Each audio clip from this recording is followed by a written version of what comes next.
Саламатсызбы, бул чыныгы подкаст кызматыңыздарда мен Наргиза Жумайдил кызы. Бүгүнкү чыгарылышыбызда инсандык өнүгүү билим берүү тармагындагы жетишкендиктер туурасында кеп кылабыз. Биздин суроолорубузга ушул агартуу тармагында бир топ тажрыйбасы бар эжекебиз учурда Нарын шаардык билим берүү тармагында усулчу катары эмгектенип келе жаткан Анара Тойматова. Саламатсызбы? Студиябызга кош келипсиз. Рахмат. Биздин алгачкы эле сурообуз мына азыр учурда 12 жылдык билим берүү туурасында коомчулукта ар кандай пикирлер айтылып жатат. Деги эле айтсаңыз, эмне үчүн ушундай чечим болду деп ойлойсуз? Азыркы учурдун талабы, коомдун талабы, дүйнөдөгү билим деңгээлинин өсүшү, ушулардын баардыгы биздин 12 жылдык билим берүүгө өтүүгө бир түрткү болду деп ойлойм. Азыркы учурда мынакей 12 жылдык билим берүүгө биз 2021 жылдан бери эле даярданып келе жатканбыз. Азыркы учурда жаңы биринчи этаптары болуп жатат.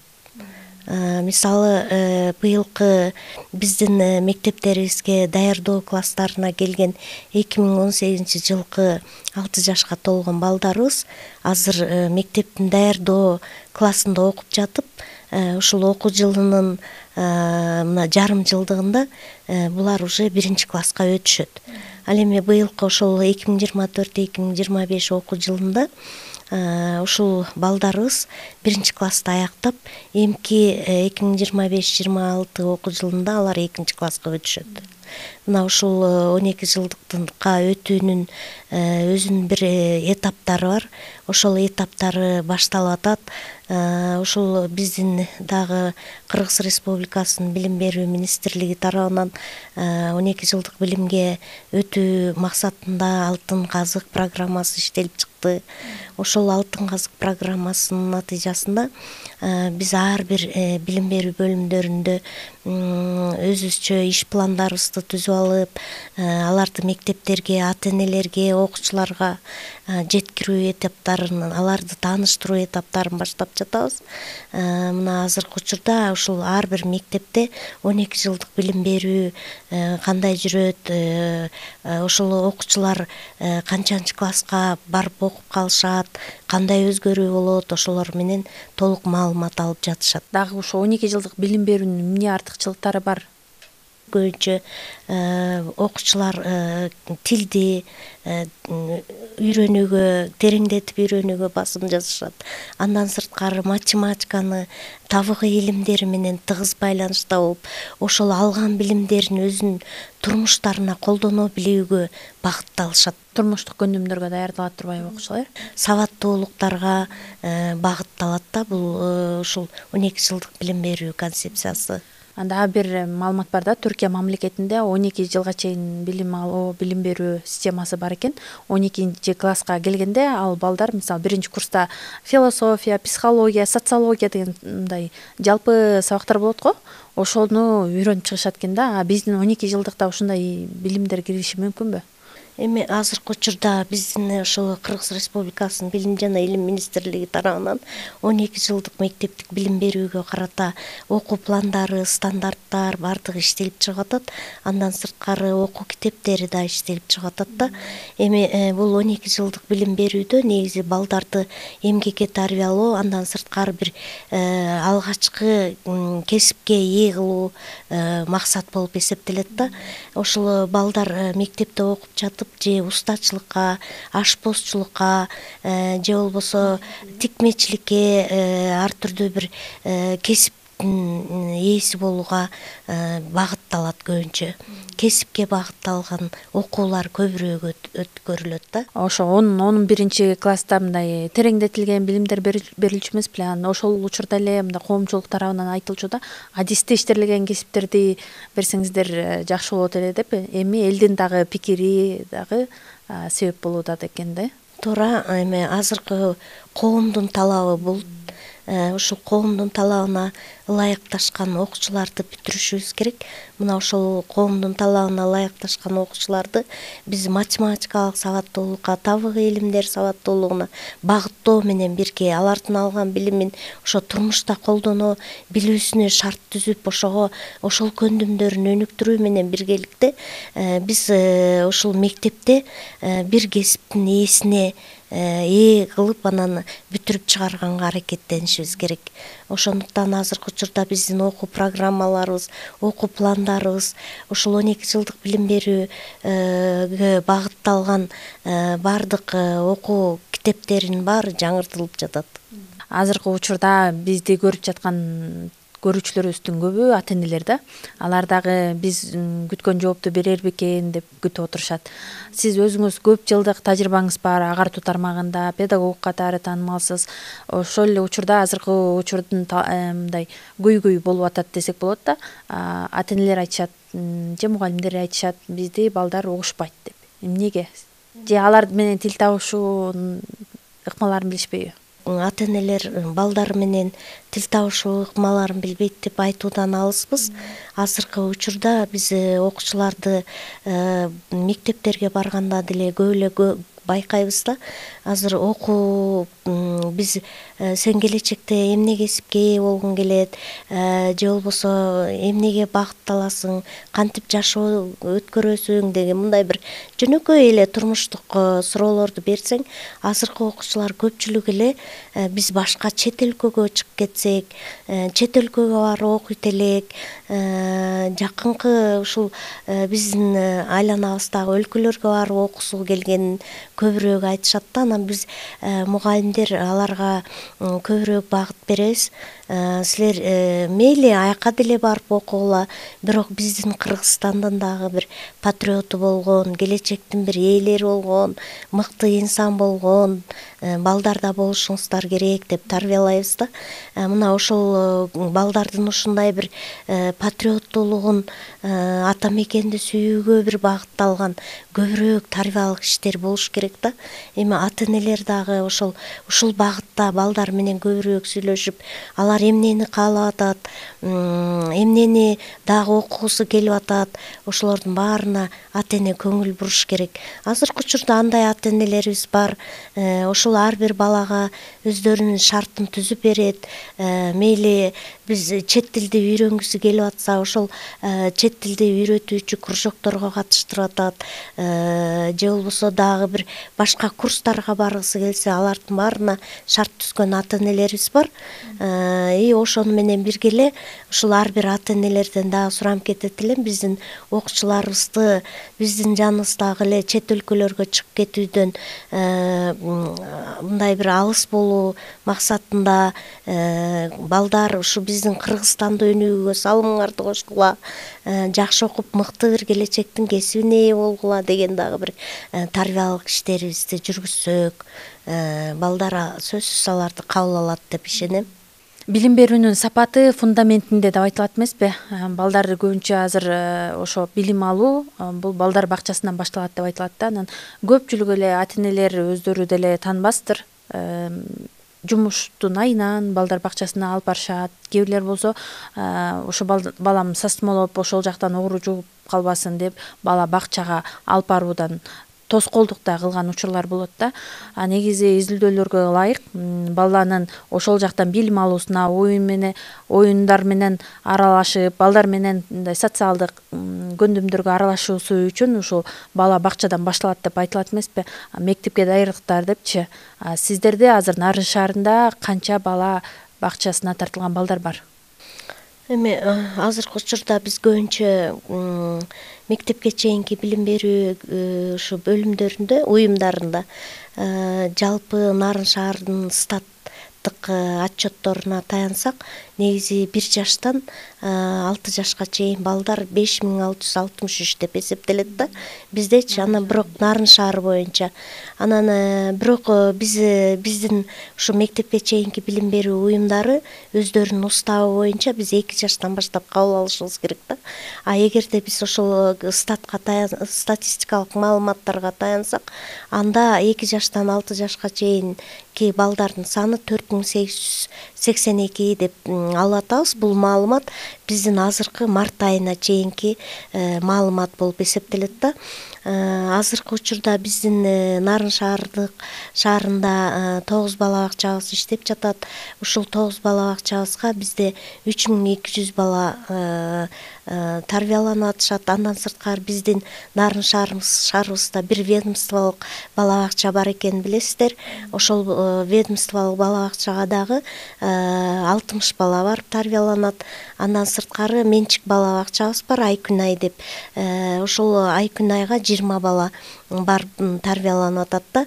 Эгерде ушулардын баардыгынын санын алсак, анда бизде 3280 бала ушул мектепке чейинки билим берүү уюмдарында тарбияланып атат деп эсептейбиз дагы. Анда бизде бир 59-60% балдарыбыз бала бакчага барышат деп эсептеп атабыз. Ошол эле учурда мисалы себепсиз балдар бакчасынан барбай койгон балдарга кандай критерийлер менен чыгып калган учурлар болот? Ушу бала бакчаларга биздин эми Нарын шартында көбүнчө кыш аябай суук болот. Ушул мезгилде балдарыбыз көбүрөөк ооруйт. Ошол ооруп аткан мезгилде же балдары чоңураак, балдары каникулга чыгып калган мезгил болот. Мына ошол мезгилде кичинекей бөбөктөрүбүз бала бакчага келбей калышат. Ал учурда ошо бала бакчадагы иштеген тарбиячыларга ата-эне өзү арызын жазып билдирип коюш керек. Менин балам ушул айдын бул айдын мынча күндөрү бала бакчага келе албайт деп. Бирок ушул мектепке чейинки билим берүү уюмдарынын өздөрүнүн уставында эми ошо балдар 45 күнгө чейин келбесе болот да, бирок орду сакталып турат. Орду сакталып, ал эми 45 күндөн өтүп кетсе, устав боюнча өтүп кетсе, анда ал бала ошол бала бакчадан чыгарылат. Ошо канткенде мугалимдин сабагы, тарбиячынын берген тарбиясы жугумдуу болот деп эсептейсиз? Эми мектепте болобу же болбосо ошол мектепке чейинки билим берүү уюмдарында болобу максатыбыз балдарга бир татыктуу билим берүү, анан татыктуу тарбия берүү болуп негизги милдетибиз болуп эсептелет да. Анан ошол билим берүүдө дагы, тарбия берүүдө дагы биз өзүбүз жашоо көндүмдөрүбүздөн алышыбыз керек да. Баардык нерсе билим берип атып дагы ошол жашоо менен байланыштырышыбыз керек. Эгерде жашообузда ушундай болсо кандай болот эле деген маселелерге көбүрөөк токтолуп, ошолну чечүүгө аракеттенишибиз керек да. Ушул азыркы учурда баарына эле белгилүү маалым болуп атат. Мектепте дагы, бала бакчаларда дагы ушул STEM технологиясы деп коет. Ошол STEM технологиясы бир канча илимдердин биргелешкендиги болуп эсептелет да. Мына ошол ушундай STEM технологиясын колдонуу менен биз окуучуларга ушул жашоо шартына пайдалуу билимдерди берүүгө аракеттенип атабыз. Ал эми бала бакчаларда ошо билим берүү негизи оюн сабактары көбүрөөк болуш керек. Ошол оюн сабак болуп атып дагы балдар жөн эле оюндарды ойной бербестен, балдар ошол турмушуна багытталган оюндарды ойнош керек да. Мисалы, мен ушул бала бакчада иштеген тарбиячылар менен дайыма ой бөлүшкөндө айтып келем.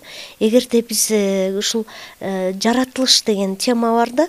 Эгерде ошо жаратылыш десе биз сөзсүз эле токойду же башка нерсени эле айта бербестен сүрөттөрдү көрсөтүп алып эле же болбосо деңиздер, океан деп эле айта бербестен биздин өзүбүздүн жашап аткан чөйрөбүз менен, ошо чөйрөбүздөгү кандай өзгөчөлүктөр бар, кандай жакшы жактар бар, ушул бала бакчада балдар бизди айланабызда курчап турган ушул Нарын шаарында кандай айылдар жайгашкан, алардагы кандай токойлор бар, кандай жаныбарлар бар, мына ушул бир өзүбүздүн чөйрөдөн тааныштыруу менен башташыбыз керек да, мисал келтирип. Көбүнчө бул суроолорубуз, түшүндүрүү иштерибиз бүт баары турмуш менен байланыштырылыш керек. Эң жакшы инвестиция бул билимге болгон инвестиция деп айтылат эмеспи? Ата-энелердин балдардын билим алуусуна болгон мамилеси кандай? Эми азыркы учурда мына Кейхмандын ири сызыгы деп аталат да азыркы мезгилдечи. Биз чоңойгондо же болбосо мектептерге эле көбүрөөк инвестиция тарта бербестен биз бала бакчаларга көбүрөөк инвестиция тартышыбыз керек да. Эмне үчүн? Себеби ошол жердеги жанагы ортоңку тайпа деп коебуз, жогорку тайпа деп коебуз, кенже тайпадагы балдардын баарынын өсүүсү ошол мезгилде кабыл алуусу абдан күчтүү болот. Нерв системалары, мээнин өсүшү, деги эле дене түзүлүшүнүн баарын калыптанышып аткан мезгили ушул 5-5,5 жашка чейинки мезгилде өтө күчтүү өтөт да. Мына ошол мезгилде биз көбүрөөк ушул мектепке чейинки билим берүү уюмдарына инвестицияны тартуу керектигин биздин ушул дүйнөлүк окумуштуу Кейхман атайын өзүнүн ири сызыгы деген бир теориясын бизге чыгарып берген да. Эгерде ошол Кейхмандын теориясына карасак, чын эле балдар өнүгүп аткан мезгилде, алардын көп дүйнөгө, жашоого кызыгып аткан мезгилинде биз баардык нерсени көрсөтүп, үйрөтүп алууга жетишибиз керек да. Эми азыркы учурда ата эне дагы мисалы ошо балдардын окуусуна абдан көп көңүл буруп калышты. Мисалы бала бакчага барган бала менен бала бакчага барбаган баланын айырмасын дагы ажырата билип калды биздин жаш ата энелерибиз. Мына ошондуктан балдарын бала бакчага алып барып окуткусу келет, ар түрдүү кружокторго алып баргысы келет. Анан эч качан ал эгерде баласынан ата эне эч нерсесин аябайт, сөзсүз ошол бир баланын өнүгүшү үчүн керектүү буюмдарга бир өзүнүн салымын кошкусу келет да. Мындайча айтканда, ата эне баласы үчүн эч нерсе аябайт деп ойлойм. Эң сонун бир нерсе айтып кетпедиңизби? Кейхмандын ири сызыгы деп, анан теориясы бар экен. Буга чейин да бир интернеттен көрдүм эле, ошо балдарды ошо бала бакчада, мектепке чейинки билим берүү тармагында көбүрөөк убактысын бөлсө, кийин ошол бала мектепке киргенден кийин да кандай мектепке кирсе дагы өз алдынча окуп кеткенге даяр депчи. Туура ошол мектепке чейинки билим берүү уюмдарында бул алгачкы билимди түптөө башталат да.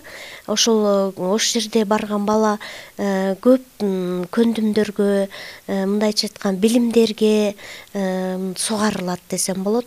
Анткени ал эми үйдө отурган бала андай билимге сугарылбайт да. Мына ошондуктан Кейхман өзүнүн теориясында айткан, инвестицияны мына ушул мектепке чейинки билим берүү уюмдарында ошол бала калыптанып аткан мезгилге көбүрөөк жумшаш керек. Өзгөчө жумшаш керек. Аларга керектүү материалдарды эч аябастан бериш керек. Ошол бала ошол баардык нерсени өзү ойлоп, кызыгып аткан нерсенин сүрөтүн да көрүп, элесин да көрүп, кармалап көрүп билим алса, бул көпкө чейин мээсине сакталат дагы. Ошол бойдон мектепке барып, ал бала андан ары дагы күчтүү билимдерге ээ болгусу келип, өзүнүн күчтүү бир суроолоруна бир жооп алгысы келет да. Андан ары өз алдынча же болбосо мугалимдин жардамына муктаж болуп суроолорду берип бир билимге умтулушат. Дагы бир суроо бар. Кыргызстандагы билим берүү заманбап жашообузга туура келеби? Мына ушуну аныктоо үчүн азыр сиздер билесиздер, биздин Кыргыз Республикасында 2018 жылдан 2040 жылга чейин туруктуу өнүгүүнүн концепциясын кабыл алганда, ошол концепцияда 17 концепция бар экенин билебиз. Ошонун 4-үнчү концепциясы сапаттуу билим деп аталат да. Ушул туруктуу өнүгүү концепциясын Кыргыз Республикасы гана кабыл албастан 191 мамлекет кабыл алган.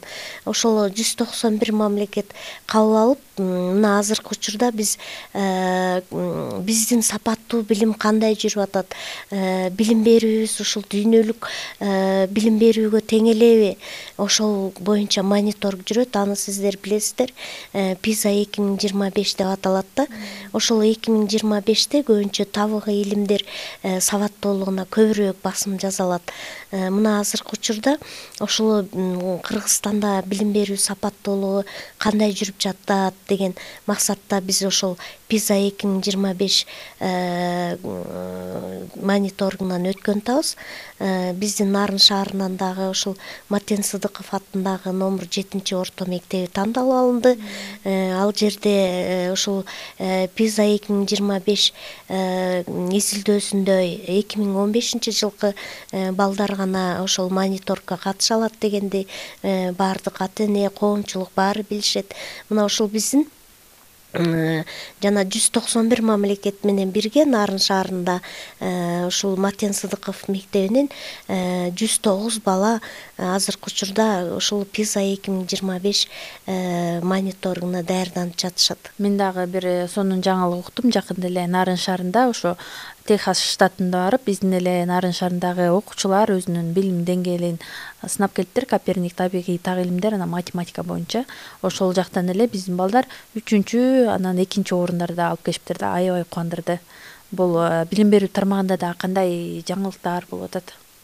Эми азыркы учурда биз ушул биздин жакынкы эле кошуна мамлекеттерибиздин бири Кытай мамлекетибизге барып, биздин Чкалов мектебинин физика мугалими Мадемилова Сымбат эжекебиз ушул табигый илимдер боюнча, физика илими боюнча өзүнүн бир конференцияга катышып келди англис тилинде. Бул жерде ошол конференцияда окуучулар өздөрү жасаган буюмдарын дагы ал жерге көрсөтүп келди да.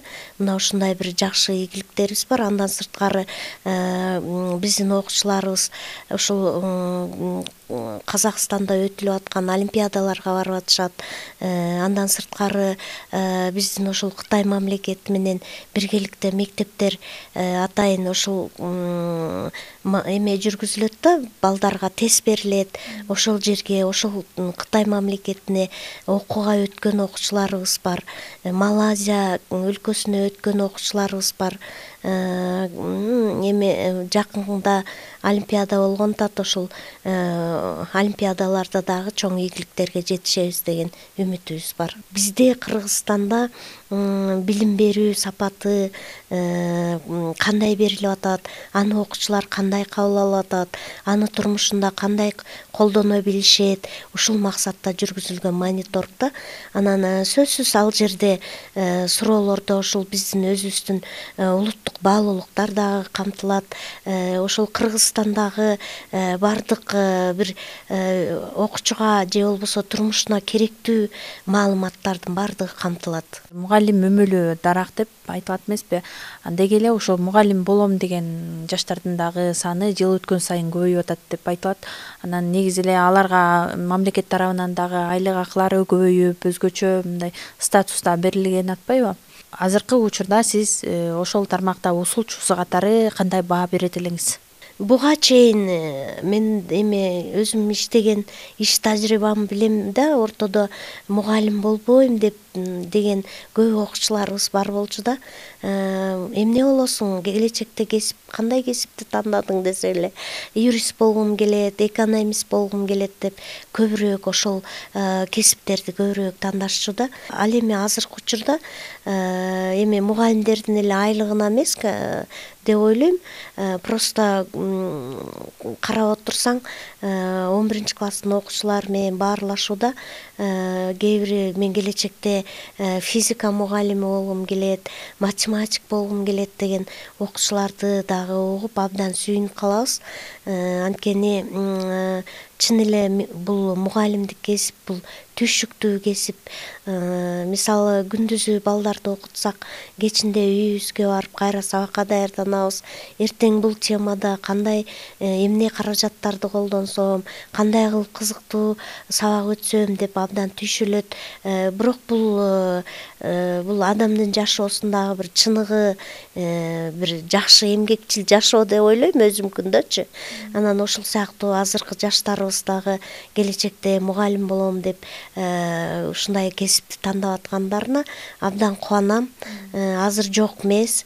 көп балдарыбыз, кыздарыбыз келечекте мугалим болсом деп аябай аракеттенип, азыркы учурда даярданып, ошол мына ЖРТга даярданып жүргөн окуучуларыбыз бар. Сиз ошо билим берүү тармагында канча жыл эмгектендиңиз? Мен ушул билим берүү тармагында 33 жылдан бери эмгектенип келе жатам. Азыркы учурда көбүнчө ошол мен өзүм окутуп, олимпиадаларга алып барып, ушу биология сабагынан алып барып жүргөн окуучуларым менде азыр 7 окуучум дарыгер болуп иштеп атышат, врач болуп. Ушул жерде Нарын шаарында да иштеп аткан окуучуларым бар. Алар менен мен абдан сыймыктанам. Алар менен болгондо ушул биология сабагын айрыкча олимпиадаларга барарда биз түнкү 10го чейин окуп атканыбызды үйүбүзгө отуруп алып, эч бир жумушту жасабай, только ошол окуганыбызды кечке кеп кылып күлүп калабыз. Кечке окуган окуучуларым кээ бирде айтып калат: "Капеже, ошо сиздин айтканыңызды угуп эле анан университетти бүтүп бир кызматкер деле болуп алсам болмок экен" деген дагы окуучуларым бар. Өзүмдүн жакшы жүрүшүм элиме кошкон үлүшүм дегендей, сиздин дагы окуучуларыңыз өз ордун тапкан турбайбы? Ишиңизге дагы ийгилик. Бизге бөлүнгөн убакыт да соңуна чыгып келе жатат. Андыктан сизге эркин микрофон узатсак. Билим берүү үчүн, балдардын билим алуусу үчүн ата эне дагы өздөрүнүн болгон салымын кошуп атат. Ошо менен бирге эле мектепте дагы же болбосо бала бакчаларда болсун, ар бир сабакты бир кызыктуу, бир жакшы өтсөм деген бир дилгирленген мугалим эжекелерибиз да бар. Ошол өздөрүнүн берген билимдери ар бир балага жугумдуу болсо деп ойлойт элем да.